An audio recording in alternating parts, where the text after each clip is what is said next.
नमस्कार, next nine news पर आपका बहुत बहुत स्वागत है। दिल्ली में विधानसभा चुनाव के मद्देनजर सभी पार्टियां एक दूसरे पर आरोप प्रत्यारोप लगा रही हैं और इसी बीच आम आदमी पार्टी के नेता और राज्यसभा सांसद संजय सिंह ने एबीपी न्यूज के साथ में कई मसलों पर बातचीत की है। उन्होंने अरविंद केजरीवाल की गिरफ्तारी, बांग्लादेश घुसपैठियों समेत कई अन्य मुद्दों पर एक बार फिर से बीजेपी और केंद्र सरकार को घेरा है।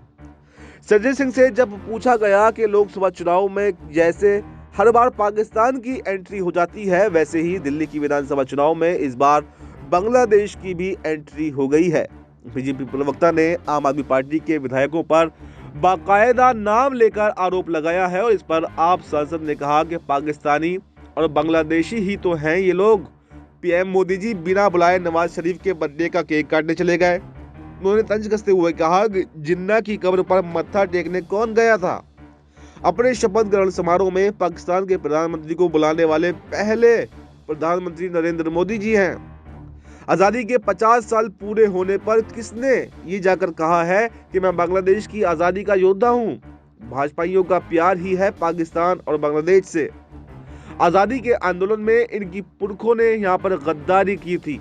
संजय सिंह से जब पूछा गया कि बीजेपी का आरोप है कि आम आदमी पार्टी बांग्लादेशी घुसपैठियों को सपोर्ट प्रोवाइड कर रही है, फेक आधार कार्ड दिए जा रहे हैं, तो इस सवाल पर आप सांसद ने कहा कि किसी बीजेपी के नेता ने ये तो नहीं कहा कि पीएम मोदी जी के दोस्त अडानी को बांग्लादेश में हजारों करोड़ का बिजली का ठेका मिला है, वो कैंसिल होना चाहिए। क्या यहाँ ओबामा का राज चल रहा है? आप नेता ने आगे कहा कि गृह मंत्री अमित शाह के पास बॉर्डर की जिम्मेदारी है, तो एक बांग्लादेशी त्रिपुरा, बंगाल, बिहार और उत्तर प्रदेश पार करके आखिर दिल्ली में आ कैसे रहा है? और अगर आ भी गया तो फिर भगाने की जिम्मेदारी किसकी है? क्या भाजपाइयों को ये लगता है कि इस देश के लोग अनाज नहीं घास खाते हैं? आप सांसद से जब पूछा गया कि गृह मंत्री अमित शाह ने आज कहा है कि अरविंद केजरीवाल अकेले ऐसे मुख्यमंत्री हैं जिन्होंने जेल जाने के बाद में भी इस्तीफा नहीं दिया, तो इस पर संजय सिंह ने कहा कि ये तो अरविंद केजरीवाल ने बहुत अच्छा काम किया, वरना बीजेपी तो ये चलन बना देती और फिर ममता बनर्जी को गिरफ्तार करती, फिर स्टॉलिन को गिरफ्तार करती और कहती कि आप इस्तीफा दे दिए।